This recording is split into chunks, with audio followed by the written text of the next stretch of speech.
ইন্নাল্লাযীনা আমানু ওয়া আমিলুস সালিহাতি কানাত লাহুম জান্নাতুল ফিরদাউসি নুজুলা। যারা ঈমান আনছে তারপরে নেক আমল করেছে তাদের জন্য কি জান্নাতুল ফিরদাউস। তো আমরা এই নামাজ নিজেরা প্রতিষ্ঠিত করব নিজেদের জীবনে, আর পরিবারের দায়িত্ব নেব। আর প্রত্যেকই যদি পরিবারের দায়িত্ব নেই তাহলে প্রত্যেকটি পরিবার, আপনারা দেখেন না এই যে পরিবার পরিকল্পনার একটা কোম্পানি, তো এটা না মুআসসাসা বলে,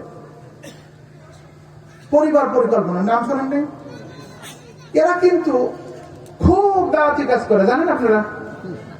হ্যাঁ, এদের দাওয়াতি কাজ, ওরা কি মিছিল মিটিং করে দেখছেন? মিছিল মিটিং করে কি করে? ঘরে ঘরে যায়। আমরা কি ঘরে ঘরে গেছি? হায় হায় রে, ওরা দেখেন, ওরা না যে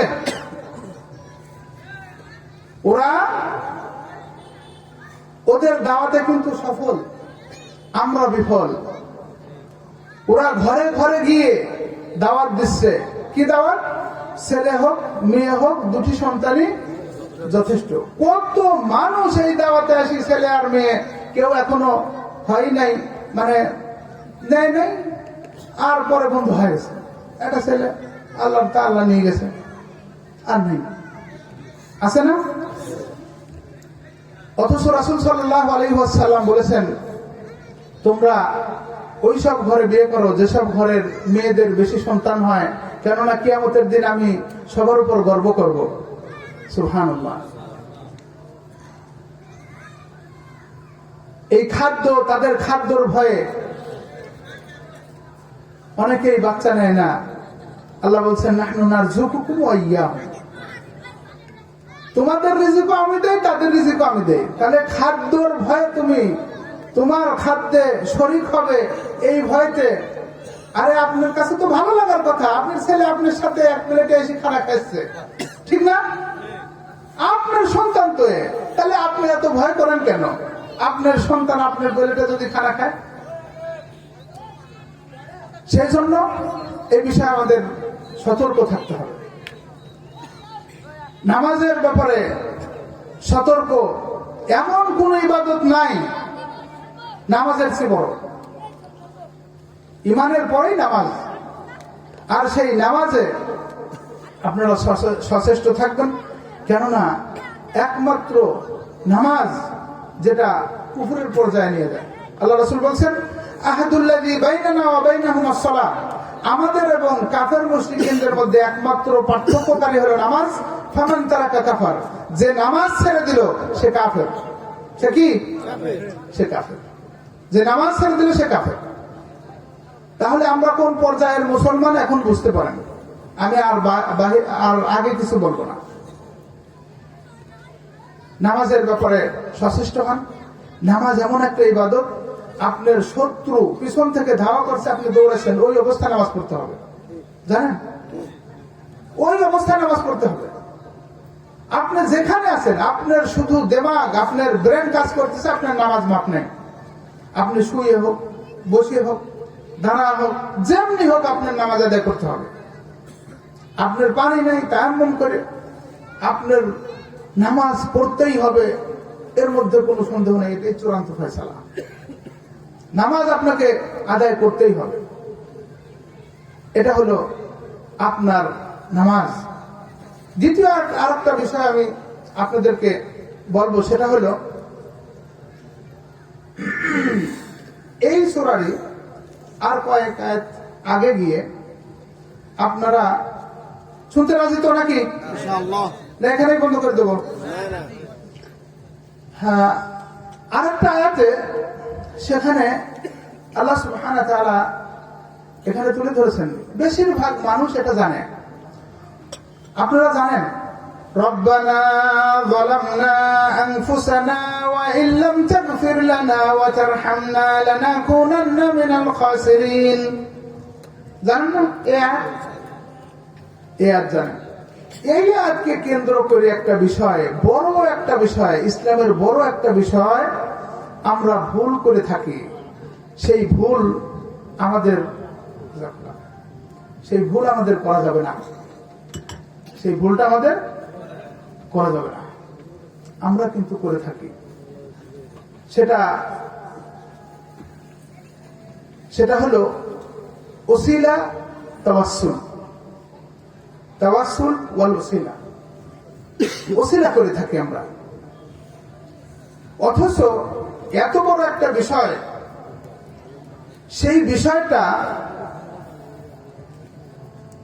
আল্লাহ সুবহানাহু ওয়া তাআলা কোরআনে বলেন নাই, রাসূলের ব্যাপারে কথা বলেন নাই, অথচ আমরা সেটা করে থাকি ভুল পদ্ধতিতে। এটা হতে পারে? আপনারা কি মনে করেন? এটা হতে পারে না। যদি রাসূলের কথা না বলেন, উম্মতকে না জানিয়ে যান, তাহলে তার রিসালাতে খিয়ানত হয়ে গেল না? ও হো হো। আল্লাহ বলতেছেন, ইয়া আইয়ুহার রাসূল বাল্লিগ মা উনজিলা ইলাইক, হে রাসূল, আপনার প্রতি যা অবতীর্ণ করেছি আপনি সেটাকে মানুষের কাছে পৌঁছে দিন। আর রাসূল দিয়েছে কিনা? দিছে। রাসূল সেটা পৌঁছে দিয়েছে, একবার না 3 বার সাক্ষী রাখছে। কোথায়? বিদায় হজের ভাষণে। হে আল্লাহ, তুমি সাক্ষী থাকো। সবাইকে বলছে আল্লাহর দ্বীনকে তোমাদের কাছে পৌঁছে দিছি, বলছে হ্যাঁ আপনি পৌঁছে দিচ্ছেন। একবার না 3 বার সাক্ষী রাখছে। তাহলে তুমি সাক্ষী থাকো, আমি তোমার দ্বীনকে পৌঁছে দিচ্ছি মানুষের কাছে। আর তোমরা যারা শুনছো এখানে, তারা অন্যদেরকে পৌঁছা দেবে। যার কাছে এই কোরআন গেছে তার কাছে রাসূল পৌঁছে গেছে। কোরআন আমাদের সবার ঘরে ঘরে না? তাহলে রাসূল পৌঁছে গেছে। কেননা রাসূল এই কোরআন নিয়ে এসেছে। সেই কোরআনে সুস্পষ্ট ভাবে আল্লাহ সুবহানাহু ওয়া তাআলা এই ওসিলার ব্যাপারে কথা বলেছে, এ ব্যাপারে কথা বলেছে। রাসূল আকরাম সাল্লাল্লাহু আলাইহি ওয়াসাল্লাম বুখারীর হাদিসে এই ওসিলার ব্যাপারে কথা বলেছে। আল্লাহ বলেছে, রাসূলও বলেছে, কিন্তু তারপরেও আমরা আমাদের মতো করে এটা সিস্টেম করে নিছি। আমরা আমাদের মতো করে এইভাবে আমরা ওসিলা করতেছি। কিভাবে? এখন সেটা আমরা ইনশাআল্লাহ জানার চেষ্টা করব। সবাই রাজি আছেন? ইনশাআল্লাহ। অথচ এই আয়াত, যে আয়াত আমি আপনাদের মাঝে পাঠ করলাম, সবাই কিন্তু জানে, বেশিরভাগ। রব্বানা যালামনা আনফুসানা ওয়া ইল্লাম তাগফির লানা ওয়া তারহামনা লানাকুনান্না মিনাল খাসিরিন। এই আয়াত, আর এই আয়াতকে কেন্দ্র করে এই ঘটনাটা আদম আলাইহিস সালামের। আদম আলাইহিস সালাম, আপনারা জানেন, বড় বড় মাহফিলে বলা হয় আমাদের দেশে, আদম আলাইহিস সালাম ভুল করলো, ভুল করে 40 বছর আল্লাহর কাছে, কিংবা আরো কম বেশি বলে, 300 বছর কান্নাকাটি করতে করতে মনে পড়ল, হে আল্লাহ, জান্নাতের গায়ে, জান্নাতের দরজায় তোমার নামের সাথে যার নাম দেখলাম, আল্লাহ তুমি সেই নামের ওসিলায় আমাকে ক্ষমা করে দাও। শুনছেন না? শুনছেন কি শুনছেন না? এটা বলে না? বলুন সুবহানাল্লাহ। সুবহানাল্লাহ বলে ফেলে। ওই তো দেখেন, ওই যে অভ্যাস। ঠিক আছে? আসলে এই হাদিসটা রাসূলের নামে বানোয়াটি একটা হাদিস। নাউযুবিল্লাহ। রাসূল সাল্লাল্লাহু আলাইহি ওয়াসাল্লাম বলেছেন, মান কাযাবা আলাইয়া মুতাআম্মিদান, যে ব্যক্তি আমার নামে মিথ্যা কথা বলল, ফালিয়াতাবাওয়া মাকআদাহু ফিন-নার, সে নিজের ঘর নিজে জাহান্নামে বানিয়ে নিল। নাউযুবিল্লাহ। রাসূল এই কথা বলেন নাই, এই হাদিস রাসূল বলেন নাই। আর আদম আলাইহিস সালামের নামেও তহমত। কেন? কেননা কোরআনের সাথে এটা সংঘর্ষ হচ্ছে। এই যে হাদিস বললেন, এটা হাদিস না, কেননা কোরআনের সাথে সংঘর্ষ হচ্ছে। আর কোরআন আপনারা জানেন আল্লাহর কাছ থেকে নাজিল হয়েছে। আল্লাহ বলেছেন, এই আমরা যে আয়াত পড়তেছিলাম তার পরবর্তীতে, ইত্তাবিউ মা উনজিলা ইলাইক, ইত্তাবিউ মা উনজিলা ইলাইকুম, আর তোমরা অনুসরণ করো তোমাদের রবের পক্ষ থেকে যেটা নাজিল হয়েছে, সেটা হলো কি কোরআন। আর সেই কোরআনেরই ব্যাখ্যা হলো হাদিস। কেননা সহিহ হাদিসগুলি সব কোরআনের সাথে একসাথে চলেছে, রেল লাইনের মতো, কিন্তু কোনোটাই কি নাই, সংঘর্ষ নেই। তাহলে এত বড় একটা বিষয়, সেই বিষয়ে আল্লাহ সুবহানাহু ওয়া তাআলা কথা বললেন, রাসূল কথা বললেন, আর সেটা আমাদের কাছে আসে নাই, জানি না। তাহলে আমাদের কাছে এখন আমরা যারা জানছি সেটা আমাদের জানানো খুবই জরুরি, দরকার না? আমি নিজে চোখে দেখা, সেই দেখা গল্প আপনার কাছে করতেছি। হাজার হাজার মানুষ রাসূলের সালাম দিয়ে বের হয়, সেখানে অনেক মানুষ আছে রাসূলের কাছে এভাবে বলে, হে রাসূলুল্লাহ আপনার দরবারে, কারণ আমি দীর্ঘ 30 বছর মসজিদে নববীতে, দীর্ঘ 30 বছর আমি সেখানে নিজে চোখে দেখা, ওখানে ডিউটি করেছে। হে আল্লাহ, ইয়া রাসূলুল্লাহ আপনার দরবারে আসছি, কিয়ামতের দিন আপনি সুপারিশ করেন। এই কথা যদি বলা হয় তাহলে সে মুসলমান থাকে ভাই? কেননা কথাটা কার কাছে বলবে? আল্লাহর কাছে বলবে। কিন্তু বললো কার কাছে? কিন্তু বলাতে কোনো ভ্রুক্ষেপ নেই, কেননা সে জানে না। আল্লাহ মাফ করুন। সে কি বললো? ইয়া রাসূলুল্লাহ আপনি কিয়ামতের দিন সুপারিশ করেন। এই কথা বললে খারিজ মিন মিল্লাহ, মিল্লাত থেকে বের হয়ে যাবে, ইসলামের গণ্ডি থেকে বের হয়ে যাবে, ইসলামের গণ্ডি থেকে বের হয়ে যাবে।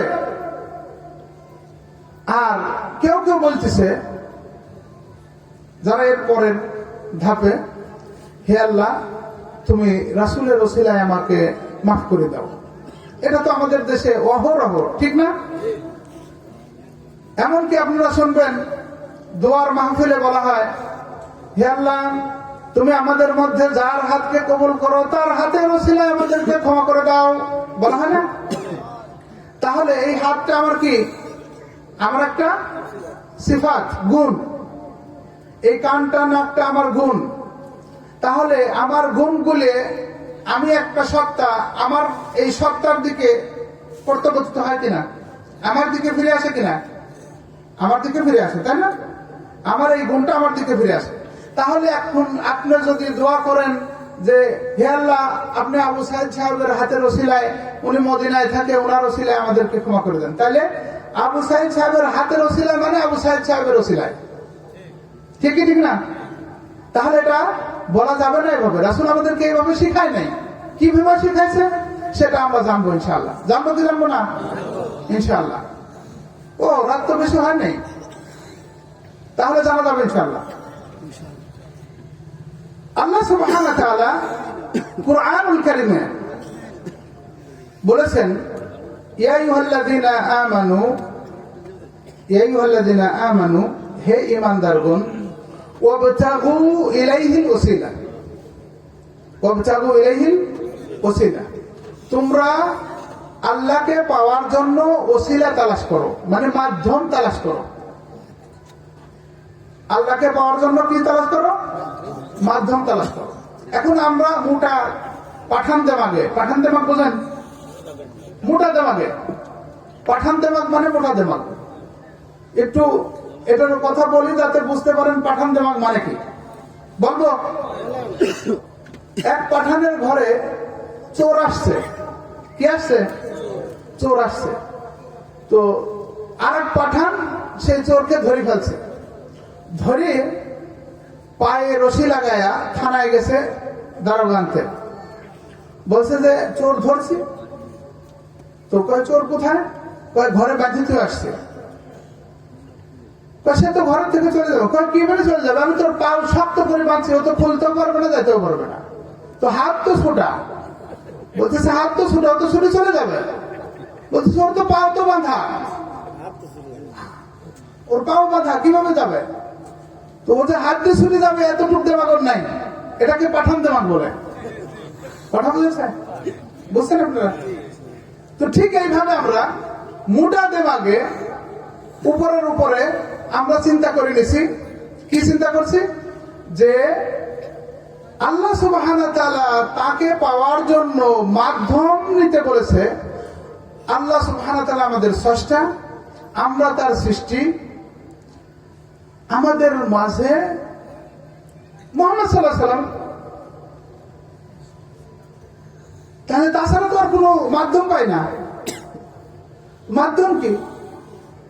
অথচ আমাদেরকে একটু চিন্তা করা দরকার ছিল যে তিনি হলেন স্রষ্টা, তিনি ছাড়া বাকি সব কি সৃষ্টি।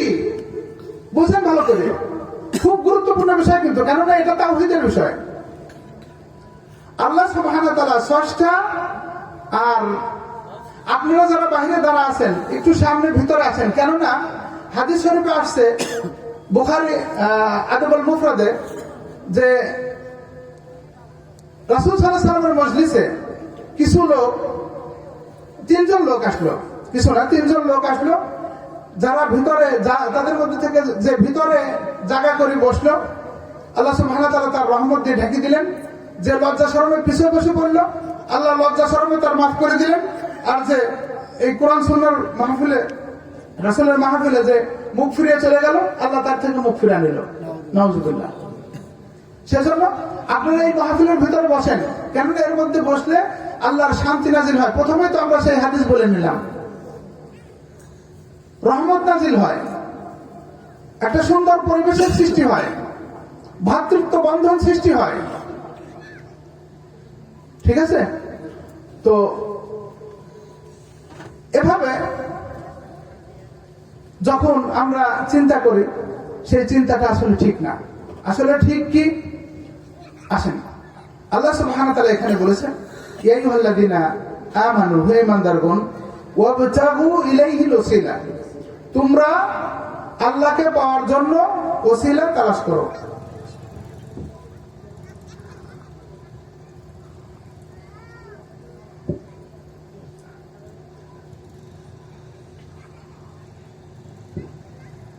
তোমরা ওসিলা তালাশ করো। এই ওসিলা তালাশ করো, আমরা মনে করছি যে আল্লাহ, আমরা, আর মাঝখানে রাসূল ওসিলা। কিন্তু আমরা যেটা বলতেছিলাম যে আল্লাহ স্রষ্টা আর আমরা সবাই সৃষ্টি। রাসূল কি সৃষ্টি, কি সৃষ্টি না? তাহলে রাসূল কিভাবে ওসিলা হয়? এখন আপনার দিমাগে আপনি চিন্তা করেন, আপনি একটু বিবেক দিয়ে চিন্তা করেন। আল্লাহ স্রষ্টা আর আমরা সৃষ্টি, তাহলে এই রাসূল ছাড়া অন্য একটা কিছু ওসিলা আছে, যে ওসিলা রাসূল নিজেও কি করতেন, ঠিক না? কেননা রাসূল কি বলছে সাহাবীদের, আরে আমি তো মুহাম্মদুর রাসূলুল্লাহ, আমি তো, আমার আগে পিছের সব গুনাহ মাফ হয়ে গেছে, আমার নামাজ পড়ার দরকার নেই, তোমরা করে নাও। বলছে? যেভাবে এখন কিছু কিছু লোকজন বলে থাকে, এমন আপনারা জানেন, আমি আর নাম বলবো না, ঠিক না? বলে যে আমি সেই দরজায় চলে গেছি, আমার আর এগুলো করতে হবে না। হ্যাঁ, তোমরা হজে চলে যাও, তোমরা যাও, তোমরা যাও, আমার যাওয়া লাগতো না, আমার তো আগে পিছের গুনাহ মাফ না। রাসূল সাল্লাল্লাহু আলাইহি ওয়াসাল্লাম নিজে আল্লাহর কাছে কি বলতেন? আল্লাহুম্মা গফিরলি যামবি কুল্লাহু দিক্কাহু ওয়া জিল্লাহু, আল্লাহুম্মা লাকা আসলামনা ওয়া বিকা আমান্না ওয়া আলাইকা তাওয়াক্কালনা ওয়া ইলাইকা আনাবনা ওয়া বিকা খাসামনা। দোয়া করতেন না এইভাবে? আল্লাহুম্মা, আল্লাহুম্মা, আল্লাহকে ডাকতেন। যে জিনিসটা রাসূল ওসিলা করতেন, ওই জিনিসটাই আমাদের কি করতে হবে। বুঝতে পারলেন? এখন আমরা ভেঙে বসবো, মানে সাধারণ জ্ঞানে বুঝতে পারলেন তো যে ওসিলা কিভাবে করতে হবে। এখানে সেই আয়াতেই আল্লাহ বলে দিচ্ছেন, ওয়াবতাগু ইলাইহিল ওসিলা, তারপরে বলতেছে ওয়াজাহিদু ফি সাবিলিল্লাহ। তাহলে ওসিলাটা হলো জিহাদ ফি সাবিলিল্লাহ। তাহলে জিহাদ ফি সাবিলিল্লাহ কি ইবাদত না? ইবাদত। ওই যে রাসূল দোয়া করতেন, দোয়াটা কি? দোয়াটা কি? জোরে বলেন কি? দোয়াটা ইবাদত। সেই ইবাদতকে মাধ্যম হিসাবে রাখছেন। আর রাসূলের মাধ্যম যেটা, আমাদের মাধ্যমও কি সেটা। বুঝতে পারলেন? এখন আসেন, এখানে জিহাদ শব্দটা ব্যবহার করছে এজন্য, আল্লাহ সুবহানাহু ওয়া তাআলা হাকিম, তিনি ভাষা সব দিক দিয়ে তিনি কামেল। তিনি ভালো করে জানেন যে কি দরকার কোথায়, তাই না? এই যে আমাদের নাকটা যদি এই পাশে হইতো কেমন হতো, এই চোখটা যদি এখানে থাকতো তাহলে খালি উপরেই দেখতো, তাই না? আপনি একটু চিন্তা করে দেখেন, এই যে 5টা আঙ্গুল সমান না, ছোট বড় কেন? ছোট বড় যাতে ধরতে সুবিধা হয়। আল্লাহু আকবার। আপনি একটা কিছু খাবেন, বিসমিল্লাহ দেখতেছেন, আপনার কাছে এখনো দেখেন নাই যে ওটা নষ্ট, আল্লাহ দেখতেছেন যে ভালো ভালো চোখে দেখা দেখছেন, কিন্তু সামনে নিয়ে আসছেন, খাবেন, মুখের ভিতর দিবেন, এখন দেখুন আপনার নিঃশ্বাসে বলে দিচ্ছে আরে পচে গেছে। আল্লাহ, তাহলে নাক যদি আপনার মুখের থেকে দূরে দেওয়া হতো তাহলে আপনি তো ওই পচাটাই খাইতেন, ঠিক না? তাহলে তিনি হাকিম, তিনি ভালো করে জানেন। ঠিক এই শব্দটা জিহাদ শব্দ মানে কি করা? যুদ্ধ করা না? হ্যাঁ, জিহাদ মানে কি? যুদ্ধ করা। এই যুদ্ধ করা শব্দের অর্থ হলো প্রচেষ্টা করা। এর অর্থ কি? প্রচেষ্টা করা। তাহলে আপনি চেষ্টা করেন কোথায়? আপনার ঈমান আনার জন্য চেষ্টা করেছেন, আপনার নামাজের জন্য চেষ্টা করেন, আপনার যাকাতের জন্য চেষ্টা করেন, আপনার রোজার জন্য চেষ্টা করেন, আপনি হজের জন্য চেষ্টা করেন, আপনি বিরুল ওয়ালিদাইনে চেষ্টা করেন, আপনি সন্তান বিবি বাচ্চার মুখে 2 মুঠা ভাত তুলে দেবেন এজন্য চেষ্টা করেন। তাহলে সমস্ত ইবাদতগুলি কি? সমস্ত ইবাদতগুলি চেষ্টা। আপনি ওযু করবেন, ফজরের আযান হয়েছে,